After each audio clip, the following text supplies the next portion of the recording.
It's my job to get the service started and start it on time. So before we roll our pre-service video, I make sure all the band members, all the stage personnel is there, but I especially make sure I see the whites of the eyes of the worship leader.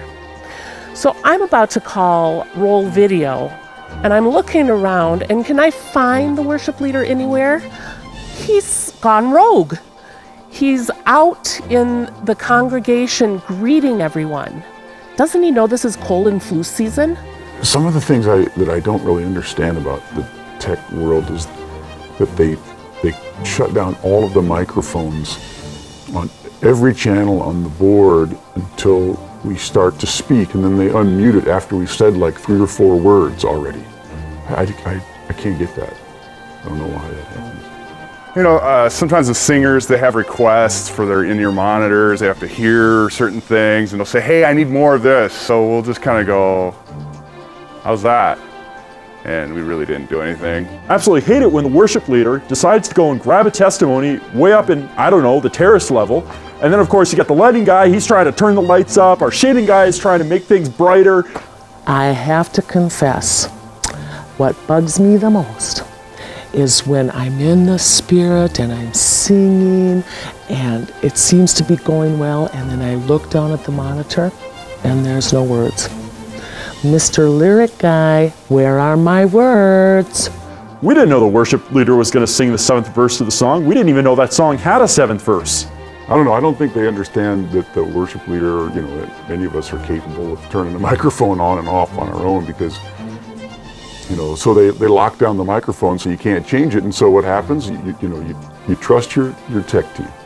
Trust is important, so you trust them to turn the mics on and off, and yet they, on purpose, they leave the microphone on when you go backstage and you have to take a potty break. Tell me, you know, do they have to do that? Yeah, I know some of the singers have this issue with us locking the power on the mics, but you know, really, it's not that we don't trust them, it's just, they've got a lot to think about. We don't want them to worry about it, plus they'll forget to turn it on. And whatever you do, don't say next slide, please. We're there with you, okay? You gave us a script, so we know when to put the slide up. You don't need to announce in front of the entire congregation that you want your next slide up.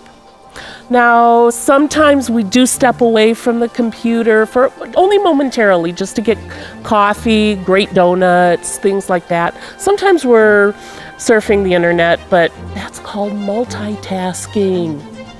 Oh yeah, and Mr. Third Cameraman walking around on the stage, okay, just because you're wearing black and kind of crouching down doesn't mean we can't see you. We can still see you.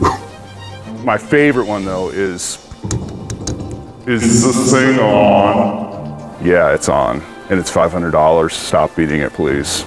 Come on, I mean, where's that lighting guy? I can hardly even see my music. I mean, he's got to turn it on. I got a lot of low notes that I got to look at. You know, here in the tech department, we just really want to accommodate people and just serve the church. So, I mean, I think we're doing pretty well at it. I mean, we have the 2 services, the loud service and the louder service. So, you know, it seems to be a blessing to people. Well, I'm really here for the free donuts and the coffee. You know that, right?